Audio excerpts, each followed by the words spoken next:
Hi, I am Nitin Kumar. I welcome all of you on the online platform of IQ Civils Academy. As you know, IQ Civils Academy is a premier institute for providing coaching and guidance to the UPSC and APSC examination. And Today again I am going to discuss with you about the Hindus editorial at first, and after that two articles related to the Indian Express. And as far as today's editorials are concerned, only one editorial is meant for our purpose, that is for the GS point of view, and the other is related to the sports, and usually the UPSC and the APSC not used to ask question from this section. Okay, one or two question usually in the uh, UPSC and very few even in the APSC also. So it does not have a bearing on the men's examination. So I am skipping that second editorial today, but first editorial I am taking up. And as far as the first editorial is concerned, it is about the G20 summit. As you know, just a few days back we have a G20 summit in New Delhi, and certainly many articles is appearing, and related to that, we have this G20 summit editorial also. So G20 summit was a reimagined as a forum for changing the wider world. Okay, so it is this G20 summit is going to change the wider world according to this editorial. Now let's see. Actually, the G20 summit, which held in the New Delhi, is a phenomenal success, I will say, and incredible things have been achieved in that particular G20 summit. So let's see what this editorial is saying all about that. The Leaders Summit of the India's presidency of the G20 grouping held over the weekend resulted in the major success with the unanimous adoption of New Delhi's declaration. The very first thing which is pointed out here is the unanimous adoption of the New Delhi Declaration, especially significant as there was little hope of one.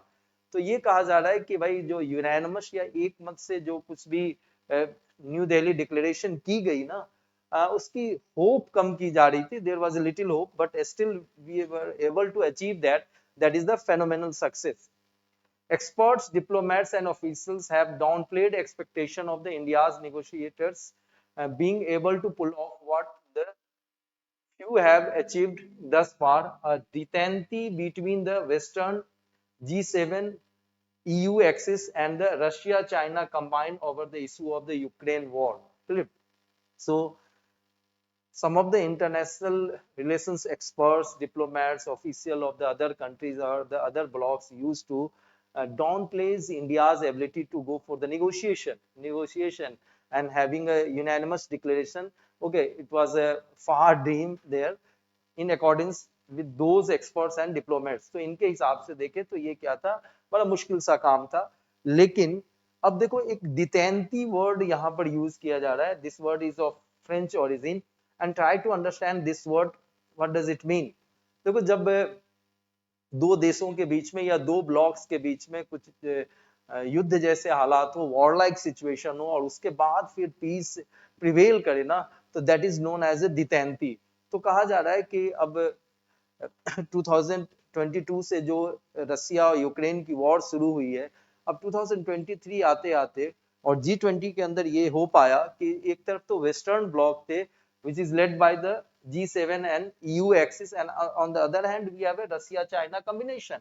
They were at the loggerhead, दोनों एक दूसरे के खिलाफ जा रहे थे, और इस समय बैलेंसिंग एक्ट कर पाना थोड़ा सा मुश्किल काम था. But Indian Prime Minister and Indian leadership and side by side the diplomats and experts were able to achieve that. That is the phenomenon. अब इसके बाद कहा जा रहा है कि यूनाइटेड नेशन सिक्योरिटी काउंसिल के अंदर एक भी सिंगल स्टेटमेंट भी पास नहीं की गई थी. क्लियर? किसके खिलाफ? तो रशिया यूक्रेन वॉर के खिलाफ.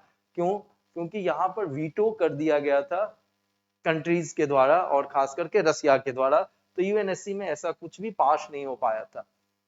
अब आप जानते ही हो कि इंडोनेशिया के बाली में जब 2022 में जब ये समिट हुई थी किसकी, तो G20 की, तो were able to pull off a joint statement with reference to the critical of the Russia, the G7 pushed for these, and consensus did not last, and Russia and China refused to have them repeated this year. अब देखो कि G20 की जो negotiation हुई थी पिछले साल बाली के अंदर 2022 की यदि बात की जाए तो वहां पर एक ज्वाइंट स्टेटमेंट तो दिया गया था, लेकिन ज्वाइंट स्टेटमेंट के पीछे जो चीजें रही उसमें तो G7 कंट्रीज ने काफी ज्यादा प्रेशराइज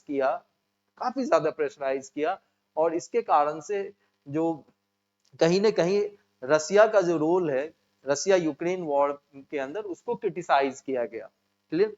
लेकिन इस बार रसिया और चाइना ने इस चीज को रिपीट नहीं होने दिया, as every Indian ministerial meeting ended without success in a joint statement, India's negotiating team took more considered approach to achieve a consensus and other issues before tackling the paragraphs on the Ukraine. Clear? देखो जैसे एक phenomena कही जाती है low hanging fruits. Clear. जैसे India Pakistan के अंदर यदि देखें तो लो हैंगिंग फ्रूट्स या कुछ ऐसे इशू जिसको कि आराम से रिजॉल्व किया जा सकता है, दैट इज द आप कह सकते हैं सियाचिन का डिस्प्यूट या सर क्रीक का डिस्प्यूट। तो जब भी कॉन्फिडेंस बिल्डिंग मेजर्स की बात होती है दो देशों के बीच में यदि लड़ाई चल रही होती है तो उसमें कोशिश ये की जाती है कि सबसे पहले तो जो छोटे छोटे मुद्दे हैं उसको सुलझाया जा सके, ओके, रिजॉल्व किया जाए, और फिर उसके बाद बड़े मुद्दे पे आया जाए। क्लियर। तो यहाँ पर भी देखो जब इससे पहले G20 से ही संबंधित बहुत सारे मिनिस्ट्रियल भी मीटिंग्स हुई और उसमें बहुत ज्यादा सक्सेस नहीं मिला, चाहे वो फाइनेंस मिनिस्टर का रहा हो अदर्स का रहा हो। क्लियर। लेकिन अब जो अप्रोच रहा था, ठीक है, इंडियन नेगोशिएटर्स का, वो क्या रहा कि भाई सबसे पहले अदर इश्यूज पे कंसेंसस बिल्ड की जाए और उसके बाद फिर इसके ऊपर आया जाए, यूक्रेन के इशू पे आया जाए। Okay, so at first try to resolve or to have a consensus on the low hanging fruits and then some of the complicated issues like the Russia Ukraine war. अब देखिए there was a breakthrough after the G7 compromised on its insistence of the language critical of the Russia by having more neutral paragraphs, और यहाँ पर ज्यादा neutral paragraphs को रखा गया और G7 ने इसमें कॉम्प्रोमाइज किया। Clear. The declaration statement achieved what is truly impossible in the today's global polarization. As we know, today's world is a polarized one, and even after the Russia-Ukraine war, which started last year, on the one hand we have a Russia, China, Iran axis. On the other hand, we have a European Union, USA, and some of the European countries there. Now try to understand. And it is very difficult in such polarized world to have a kind of compromise formula and having a unanimous declaration, and it is a very difficult, लेकिन India ने ऐसा कर दिखाया और India ने जो follow किया that is the middle path, and it is one of our foreign policy determinants that we usually follow the middle path को अप्लाई करते हैं right from the time of the Buddha. Okay, we usually go for that even in the name की यदि बात की जाए non align movement में भी यही बातें हैं। Now so along with the Prime Minister Narendra Modi's personal outreach of to many G20 leaders over the years, इसके अलावा देखिए तो प्राइम मिनिस्टर के अपने पर्सनल एफर्ट्स हैं विद द G20 लीडर्स, जैसे बाइडेन के साथ हो, आप जापान के प्राइम मिनिस्टर, आप बात कर लें फ्रांस के प्रेसिडेंट की बात की जाए, इन सबों के साथ इनके पर्सनल एफर्ट हैं, सऊदी प्रिंस के साथ अपने पर्सनल एफर्ट हैं, तो इसका भी फायदा मिला किसको, भारत को। Now, another key initiative was enlisting the global south, including the G20 members who were reluctant to take sides in the tussle and wanted instead of to shift priorities to the global development issues. Clear?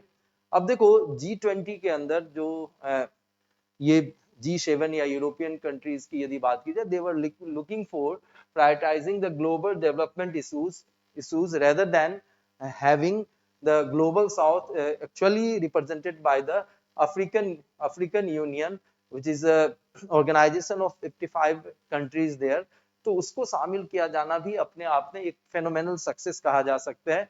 As a result, the 83 paragraph declaration made progress to the cryptocurrency, और इसके कारण से crypto currency के ऊपर यदि बात की जाए तो उसको रेगुलेट किया जाए, how it has to be regulated, crystallize a figure of nearly 10 trillion needed for the climate change adaptation and mitigation project of the global south.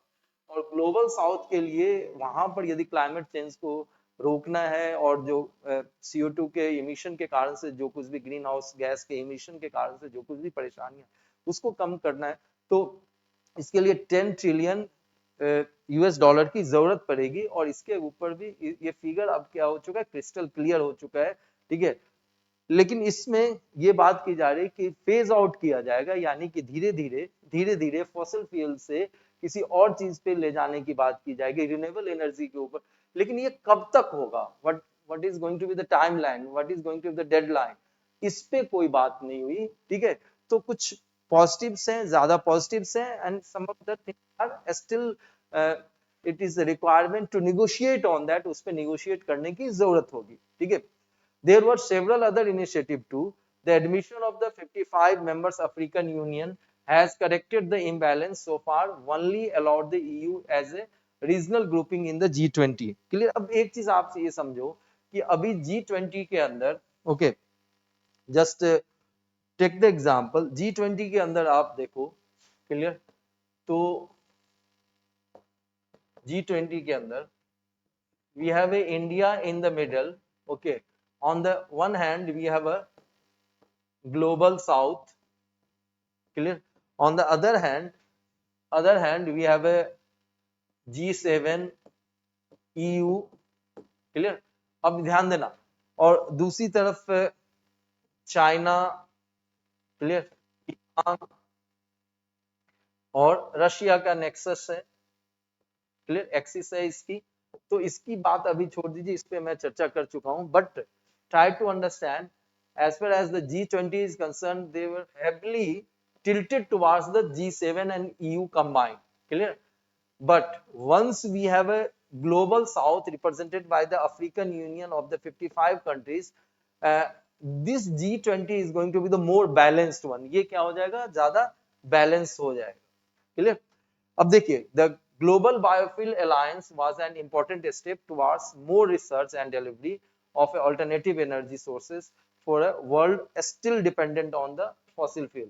अब जानते हैं कि वर्ल्ड किस पे, फॉसिल फ्यूल्स के ऊपर, कोल, इन सबों के ऊपर, जो पेट्रोलियम प्रोडक्ट्स है उसके ऊपर ज्यादा डिपेंड करती है। तो यहाँ पर ग्लोबल बायोफ्यूल अलायंस बनाने की बात की गई है, और ये कहा जा रहा है कि ये एक स्टेप फॉरवर्ड कहा जा सकता है इस मामले में।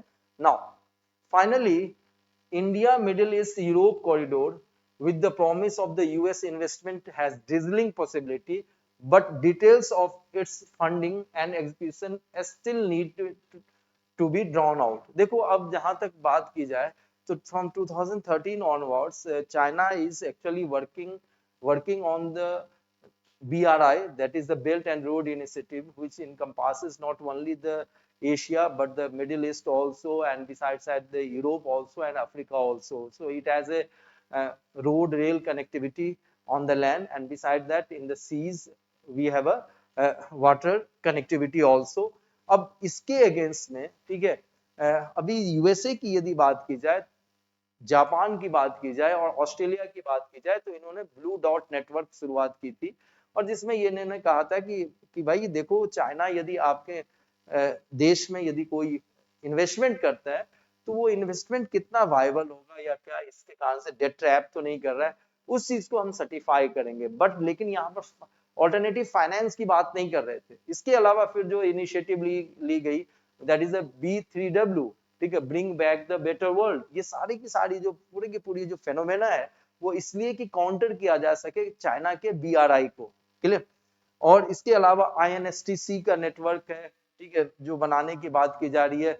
ईरान, पाकिस्तान, इंडिया के पाइपलाइन की बात कर ली जाए, या फिर तापी की बात कर लो, तुर्कमेनिस्तान, अफगानिस्तान, पाकिस्तान, इंडिया की बात कर ली जाए, तो ये सारे के सारे जो प्रोजेक्ट्स हैं still they are in the doldrums, clear. Although it has been started, but from where they will get the finance, ये एक बड़ा मसला है। तो उसी क्रम में देखो कि अब कहीं ना कहीं ये, वैसे तो भाई G20 में ये बात कही गई कि it is not against China, but India को मिडिल ईस्ट और फिर यूरोप से जोड़ने के लिए कॉरिडोर है, that is the multi modal project, जिसके अंदर रेलवेज भी होंगे, वाटरवेज भी होगी, ठीक है, और रोडवेज भी होगी. Now try to understand.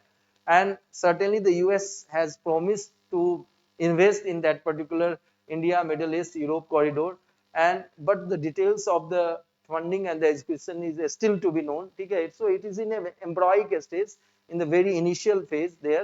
Okay, the idea has been mooted out there, but अभी ये होना बाकी है. ठीक है, अब देखिए India's attempt to take the G20 outside the ordinary single venue template, the to hold 200 meetings in 60 cities and drawing more than 1 lakh official visitors from the 125 country has been noted as a unique initiative, albeit at a considerable extra cost. Clear? अब देखो इसमें आप समझो कि जैसे बाली की summit हुई थी तो इंडोनेशिया में, तो वो बाली में हुई थी, लेकिन इंडिया में जो इस बार G20 की समिट की गई है, तो यहाँ पर सिर्फ और सिर्फ ये नहीं कि न्यू दिल्ली के अंदर ही समिट हुई है, इससे पहले अराउंड 200 मीटिंग्स की गई और वो 60 सिटीज में इंडिया के अंदर की गई. And beside that we have managed more than 1 lakh officials visited there from the 125 country, and that is big management is required for this purpose. Okay, और ये जो इनिशिएटिव है ये अपने आप में यूनिक है कि that you have decentralize the whole G20 समिट. क्लियर? ये बड़ी बात है. ठीक है, और we will able to showcase our culture, our economic might, everything we were able to show through this decentralization of this G20 summit. Clear?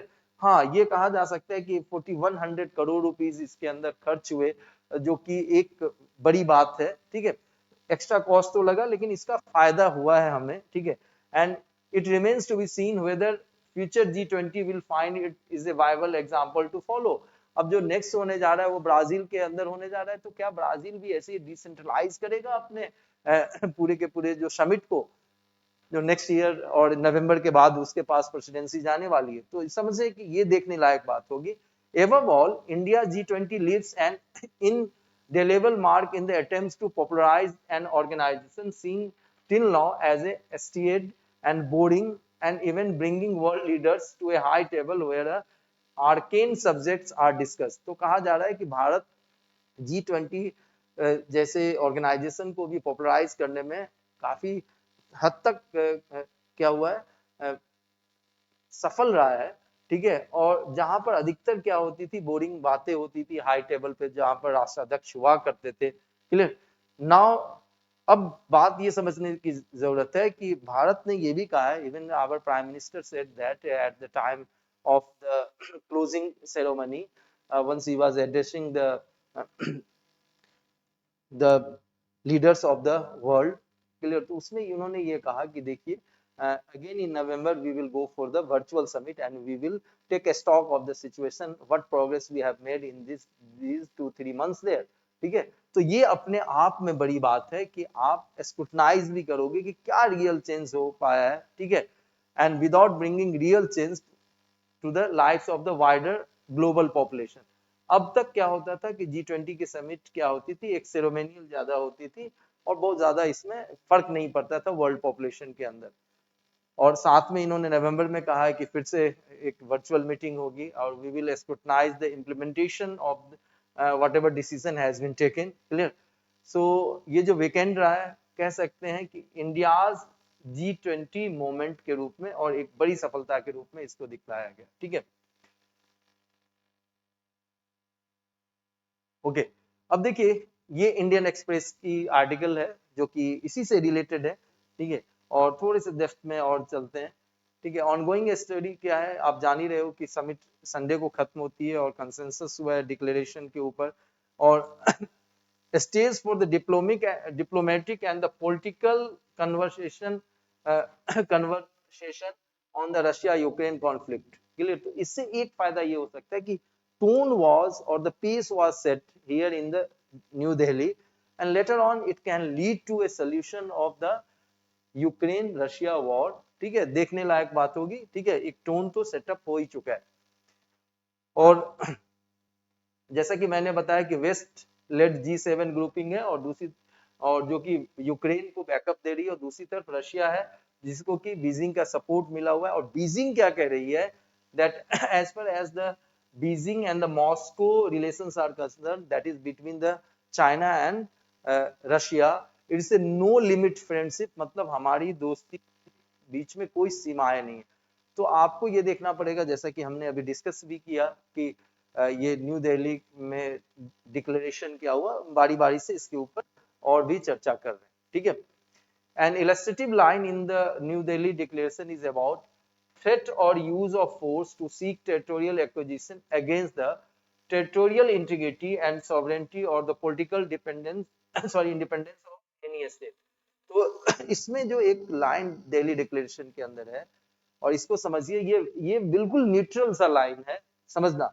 Threat और use of force, यानी कि यदि आप धमकी देते हैं या धमकी देने की या बल के प्रयोग का, फोर्स का यूज करने की बात करते हैं, किसके लिए? Territorial acquisition against the territorial integrity, मतलब किसी भी देश की जो टेरिटोरियल एरिया है उसको आप एक्वायर करने की कोशिश करते हो, दैट इज फोर्सफुली। तो कहा गया, और political independence of any state, या किसी भी देश के राजनीतिक सॉवरेंटी को या इंडिपेंडेंस को। नाउ अब G7, this was target at Russia, और G7 वाले को लग रहा था कि ये रसिया के अगेंस्ट में कहा गया, रसिया को ये लग रहा था कि ये यूएस, यूके और फ्रांस के अगेंस्ट में कहा गया, ठीक है। और वहां के जो रशियन फॉरेन मिनिस्टर हैं लेवरोव, उन्होंने ये मेंशन किया the territorial expansionist activities of by the G7 country today, clear. और उन्होंने कहा कि G7 कंट्रीज के द्वारा क्या किया जा रहा है, टेरिटोरियल एक्सपेंशन की जा रही है, उसके खिलाफ है ये। And this was also a message from the developing countries to the powerful P5, और ये डेवलपिंग कंट्रीज के द्वारा पावरफुल P5 मतलब परमानेंट 5 की बात की जा रही है, ठीक है, जो कि यूएनएससी के क्या है, मेंबर है, 5 कंट्री आप जान ही रहे हैं, ठीक है। नाउ जिसमें कि यूएसए है, रशिया है, ठीक है, यूके है, फ्रांस है और चाइना, ठीक है। The new other formulation that was raised by the China and Russia was that G20 is the economic forum and not a political one, ठीक है। तो भाई G20 क्या है, इकोनॉमिक फोरम है, ना कि पॉलिटिकल या जियो स्ट्रेटेजिक बातों के लिए। तो ये सारे क्वेश्चंस इससे क्या हो सकते हैं, निकल के आ सकते हैं, ठीक है। तो नेक्स्ट जो मैं आपसे चर्चा कर रहा हूं, ठीक है, कि ना ये सारे क्वेश्चंस आप इससे निकल। अब देखो इसमें अलग अलग चैप्टर्स हैं, देखेंगे अलग अलग चैप्टर्स में क्या कहा गया। The first chapter is related to the strong sustainable balanced and inclusive growth, ठीक है, and talks about the global economic situation. इसमें ग्लोबल इकोनॉमिक सिचुएशन की बात की गई है, क्लियर। एडवांसिंग फाइनेंशियल इंक्लूजन, मतलब फाइनेंशियल इंक्लूजन हो, मतलब जैसे इंडिया के अंदर आप देख रहे हो कि जनधन योजना लाई गई, क्लियर, और उसमें फाइनेंशियल इंक्लूजन मतलब सबको अकाउंट ओपन करके दिया गया। एंड फाइटिंग करप्शन, ठीक है, और करप्शन को कैसे फाइट किया जाए, what measures G20 has taken to fight the corruption and advancing financial inclusion, ठीक है। और G20 इस करप्शन को रोकने के लिए और फाइनेंशियल इंक्लूजन को आगे बढ़ाने के लिए क्या कर सकते हैं, ठीक है। So what is the action plan against the fugitive economic offenders, जैसे आप मेहुल चौकसी की बात कर ली जाए, ठीक है, मालिया की बात कर ली जाए, ये सब क्या है, एक फ्यूगिटिव इकोनॉमिक ऑफेंडर्स हैं, उससे रिलेटेड भी है। इसके बाद जो अगला चैप्टर है, accelerating the progression of sustainable development goal, sustainable development goal की का जो टारगेट है उसको कैसे मैनेज किया जा सके, which is about eliminating hunger and malnutrition. और इसमें जो बात की जा रही है कि हंगर और मेलन्यूट्रिशन को खत्म किया जाए, हेल्थ के लिए अलग अलग कंट्रीज क्या करें, कोलैबोरेट करें और डिलीवर क्या करें, क्वालिटी एजुकेशन अमंग देम, उनके बीच में क्वालिटी एजुकेशन को भी डिलीवर करें। तो अब इसमें समझने लायक बात है, what step G20 has taken, ये क्वेश्चन आ सकते हैं आपके एग्जामिनेशन के अंदर। नेक्स्ट ये बहुत सा what is there in the chapter of the green development pact for sustainable future, ठीक है, ये सारे क्वेश्चंस बन सकते हैं, ठीक है। जैसे what is there in the chapter of the technological transformation and digital public infrastructure, तो डिजिटल पब्लिक इंफ्रास्ट्रक्चर के लिए क्या है, वो वीमेन एम्पावरमेंट के लिए क्या है, आपको ये समझने की जरूरत है कि one of the important element is on how further future pandemic can impact the economy, कि फ्यूचर की जो पेंडेमिक है वो कैसे कर सकती है, इम्पैक्ट कर सकती है इकोनॉमी को, उसके ऊपर क्या रिस्पॉन्स मैकेनिज्म हो सकता है, कैसे आप चीजों को इंस्टीट्यूशनलाइज कर सकते हैं, ठीक है, कौन सी अरेंजमेंट की जा सकती है, ये सारी चीजें इसके अंदर दी गई। Next, on the education sector, education के ऊपर यदि देखें, enhancing teachers capacity, clear, so training the trainers is one of the things they are looking for, improved curricula, यानी कि सिलेबस को इम्प्रूव कैसे किया जाए, content in the local language, उस देश की जो लोकल लैंग्वेज में कंटेंट्स को कैसे रखा जाए, and access to the digital resources यानी कि जैसे डिजिटल ड्राइव के ऊपर या ठीक है ओपन क्लाउड के ऊपर, इन सबों के ऊपर जो रिसोर्सेज हैं वो कैसे मिल पाए, which will ensure that all children, including the most marginalized, are provided with the essential building blocks for their future learning. Okay, once there is a digital divide, that means कि किसी के पास internet की access है, mobile है, ठीक है, और सारे जो गैजेट्स चाहिए आप ऑनलाइन एजुकेशन के लिए वो हैं, और किसी के पास नहीं है, तो इस गैप को कैसे खत्म किया जाए, वो उस पे भी क्या हुई, चर्चा हुई और डिसीजन लेने की बात हुई। Multilateral institution for the 21st century, clear, एक चैप्टर इससे रिलेटेड है जिसमें कि इंटरनेशनल फाइनेंशियल इंस्टीट्यूशंस की बात की जा रही है, जैसे कि आप आईएमएफ की बात कर लो, वर्ल्ड बैंक की बात कर लो। अब देखिए, one of the most important elements is that reform of the UN security council was agreed to the for the first time in the G20, और G20 में पहली बार इस बात पे एक तरीके से एग्रीमेंट हुई है, एग्री हो पाई है अलग अलग कंट्री कि भाई यूएनएससी के अंदर रिफॉर्म किया जाए और उसको आगे की तरफ बढ़ाया जाए, ठीक है, reforms for the better, bigger and more effective multilateral development banks and multilateral development banks like world bank and IMF, clear, इनको क्या बनाया जाए, बेटर बनाया जाए, बिगर बनाया जाए और इफेक्टिव बनाया जाए, क्लियर, कुछ करप्शन के चार्जेस हैं, ये सारी चीजों को कैसे मैनेज किया जाए। नाउ अगला chapter technology transformation and digital public infrastructure के ऊपर, क्लियर। अब देखिए, इसमें आप एक चीज ध्यान देना, contents element of the building digital public infrastructure, जिससे कि सारे लोग इसका क्या कर सके, फायदा उठा सके, क्रिप्टो एसेट्स के लिए आर्टिफिशियल इंटेलिजेंस को कैसे यूज किया जा सकता है for the betterment of the society, betterment of the country, betterment of the community there, clear. अब G20 के जो लीडर्स हैं उन्होंने G20 framework digital public infrastructure के लिए और global digital public infrastructure repository के लिए, जहां पर ये सारे नॉलेज कंटेंट्स को रखा जा सके, इसके लिए ये लीडर्स क्या होते हैं, एग्री होते हैं, ठीक है। अब इसके बाद ये भी कहा गया कि कॉम्प्रिहेंसिव टूल किट बनाई जाए, ठीक है, aimed at improving the cyber education and the cyber awareness for the protection and empowerment of the children and youth. Okay, so if the countries are looking for the empowerment and protection of their children and youth, okay, certainly how to improve the cyber education and cyber awareness, and for that purpose the comprehensive toolkit where they can get all the information at a single point, okay, वो सारी चीजें मिल जाए, especially the growing digital footprints of the children and youth and the increasing risk associated with, तो आप जैसे ही digital footprint बढ़ती है, यानी कि जो आप देखते हो कि जो बच्चे विजिट करते हैं वेबसाइट्स वगैरह को, तो उस चीज को कैसे रेगुलेट किया जा सके, कंट्रोल किया जा सके, इसके ऊपर भी क्या होगी, चर्चा होगी। Next, in the chapter on the gender equality and empowerment for all women and girls, ठीक है, इस चैप्टर के ऊपर डिक्लेरेशन में ये कहा गया equal rights to the economic resources, okay, so irrespective of the gender, whether they are male or female, they will have a equal right to get the resources, and they will have a equal right in the property ownership, financial services, and inheritance will be given to the women as par with the male there, clear, while supporting women's organization and networks and closing gender gaps in the agriculture। अब agriculture के अंदर जो gender gap है, जो वहां पर जो labourers हैं उसकी यदि बात की जाए, ऑर्गेनाइजेशन के अंदर, नेटवर्क्स के अंदर, उस जेंडर गैप को क्या किया जाए, टैप किया जाए, खत्म किया जाए, कोशिश की जाए कि इसको कम से कम की जा सके ना। और एक फुल फ्लेज्ड वर्किंग ग्रुप भी बनाई जाएगी किसके ऊपर, विमेन एम्पावरमेंट के ऊपर, और ये ग्रुप क्या करेगा, प्रायोरिटाइज करेगा जेंडर इक्वालिटी को, विमेन एम्पावरमेंट को एंड लीडरशिप को, that from the women we will have a leadership, okay.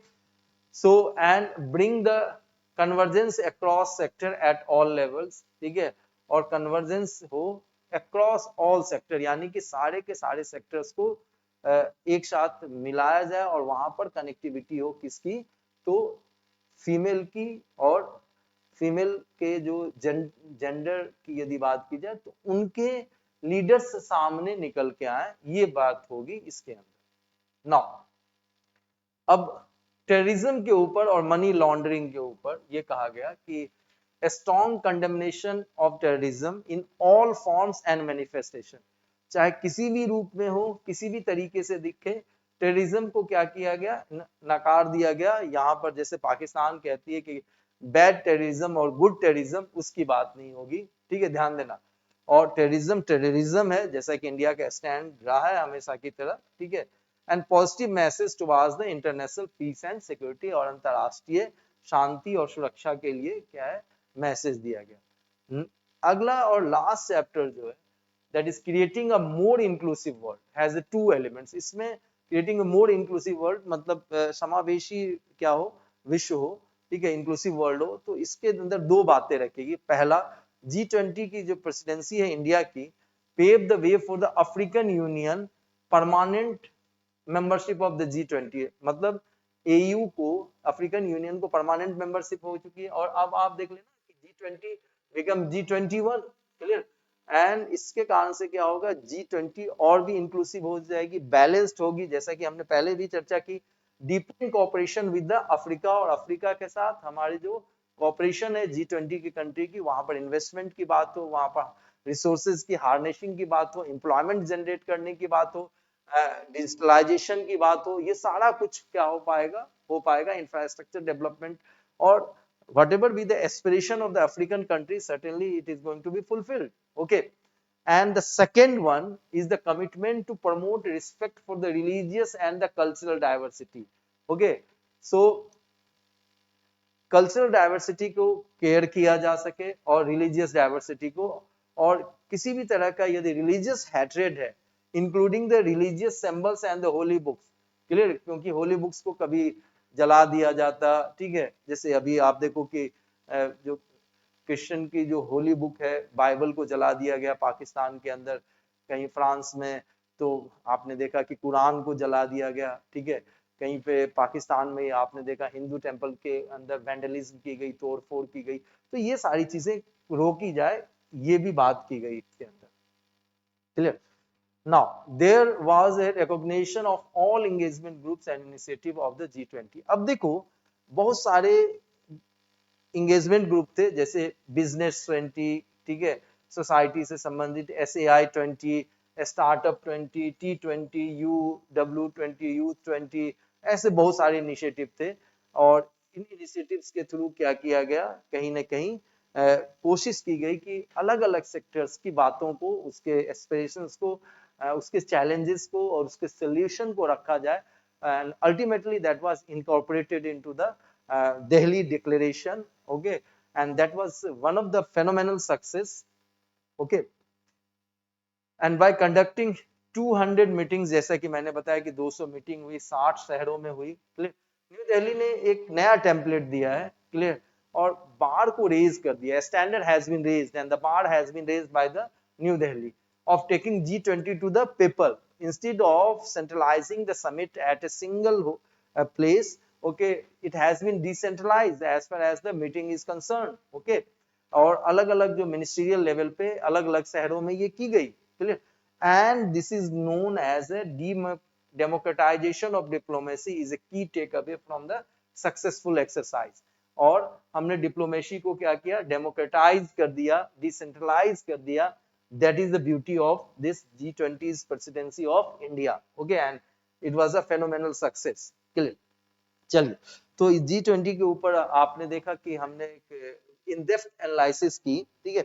अब मैं जो आ रहा हूं वो किसके ऊपर, the crude oil truth rise in the oil price and its impact. मतलब क्रूड ऑयल के प्राइस में क्या की कर दी गई है, इंक्रीज कर दी गई है। Crude oil price which have been firming up for the past weeks, पिछले पिछले कुछ हफ्तों से क्रूड ऑयल की प्राइसेस बढ़ रही थी, क्लियर, और ये था कि डिमांड ज्यादा होगी, the tightening and the tightening supply, supply side को कम कर दिया गया, are at a nearly 10 months high, और जो क्रूड ऑयल की प्राइस है वो पिछले 10 महीने में सबसे ज्यादा पहुंच चुकी है। और ये आपके पीटी के अंदर आएगा काम, और इंडियन इकोनॉमी मेंस एग्जामिनेशन के अंदर, जनरल स्टडीज थर्ड के अंदर ये आएगा, ठीक है, और जो कि mobilization of resources, growth, development और एम्प्लॉयमेंट से रिलेटेड हो, क्लियर।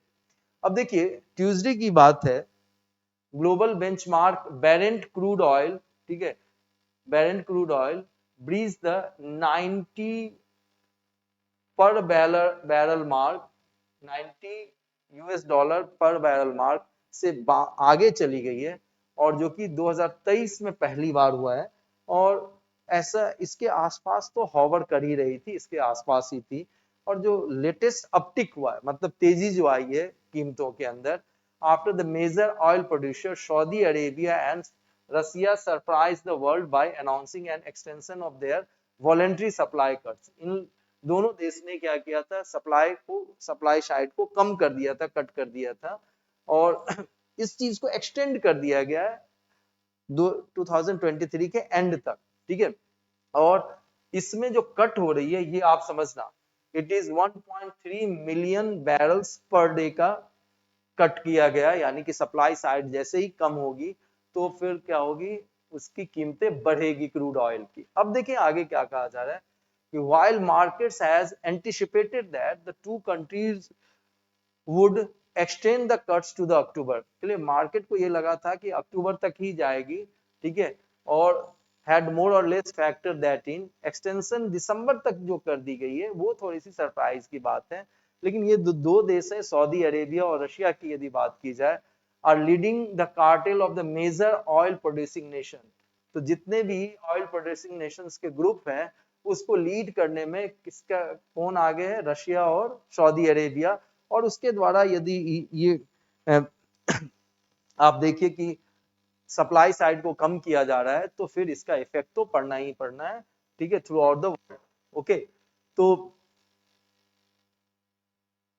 देखिए नेक्स्ट पॉइंट आपको ये समझने की जरूरत है कि जहां तक हाई सल्फर क्रूड ऑयल्स का सवाल है, या जिसको सोर क्रूड कहते हैं, clear, in India oil imports in 2020-23, ठीक है, भारत के ऑयल इंपोर्ट में ज्यादा सल्फर वाले जो क्रूड ऑयल हैं जिसको किशोर क्रूड ऑयल कहते हैं, तो वो बढ़ के कितना हो गया है, 77.5%, क्लियर। पहले था, अब जाके 76.6% था, और वो बढ़ के कितना हो चुका है, 77.5%। पिछले साल, ठीक है, last year it was 76.6 and this year it is 77.5%। Okay, तो ये जो पूरे इंपोर्ट्स के अंदर जितने भी क्रूड ऑयल को इंपोर्ट करता है इंडिया, उसमें हाई सल्फर कंटेंट वाले क्रूड ऑयल का जो परसेंटेज है राइट नाउ वो कितनी है, 77.5%, क्लियर। नाउ समझना, अब एक चीज और भी है, ठीक है, India refiners imported a total of 197.9 million tons of the shore crude oils during the fiscal year, ठीक है। और एक चीज ध्यान देना, पिछले साल 185 मिलियन टन था, और इस साल कितना है, 197.9 मिलियन टन का क्रूड ऑयल हमने क्या किया, इंपोर्ट किया है, clear. Import volume of the low sulphur crude oil और स्वीट क्रूड्स जिसे कहते हैं, अच्छा स्वीट क्रूड किसे कहते हैं, जिसमें सल्फर का कंटेंट कम हो, और शोर क्रूड किसको कहते हैं, जिसमें सल्फर का कंटेंट ज्यादा हो, क्लियर।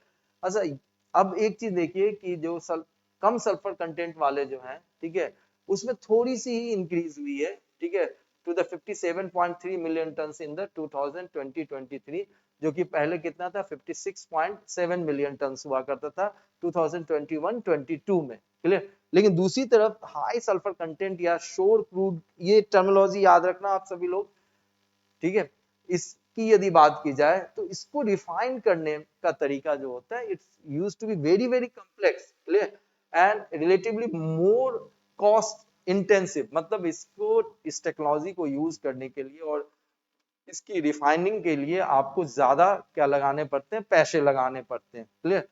यदि इसकी कंपैरिजन किससे कर ली जाए, स्वीटर ग्रेड्स ऑफ ऑयल, यानी कि लो सल्फर कंटेंट वाले ऑयल से ज्यादा टेक्नोलॉजी की भी जरूरत होती है, पैसे भी लगाने पड़ते हैं, किसमें, जो हाई सल्फर कंटेंट वाले क्रूड ऑयल के रिफाइनिंग में।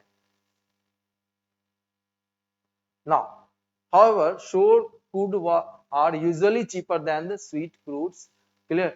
Newer refineries are equipped to process them. ठीक है, लेकिन इसके बावजूद भी एक बार तो आपको इन्वेस्ट करने पड़ेंगे, टेक्नोलॉजी काफी एडवांस चाहिए होती है, लेकिन जो सोर क्रूड की यदि बात की जाए तो वो जब रिफाइनिंग के बाद मार्केट में आता है तो चीपर होता है यदि उसको स्वीट क्रूड से यदि करें तो। ठीक है, in Indian crude basket which represent a derived basket of the two grades। अब देखो इंडियन, यदि आप क्रूड बास्केट की बात की जाए तो 100 में से, आउट ऑफ 100, क्लियर, 72 क्या है, ठीक है, ये सोर वाले हैं, ठीक है, और 100 में से, क्लियर, जो 24.38 क्या है, ये स्वीट वाले हैं। क्लियर? यानी कि लो सल्फर कंटेंट्स याद रखना, और ये high sulphur contents. Clear? But it is cheaper in market and it is dearer in market. Got that? Now, so as far as the contents of this video lecture, you can download from the description section this video. Okay, so that's all from my side as far as today's editorial analysis and one or two articles are concerned. Okay, so it's high time for me to sign off. Okay, but before going, मैं आप लोगों से ये कहना चाहूंगा, please इस video को आप शेयर करें, ठीक है, कमेंट करें, लाइक करें और फॉरवर्ड करें लोगों के साथ। Okay, so that's all from my side, take care, God all bless all of you.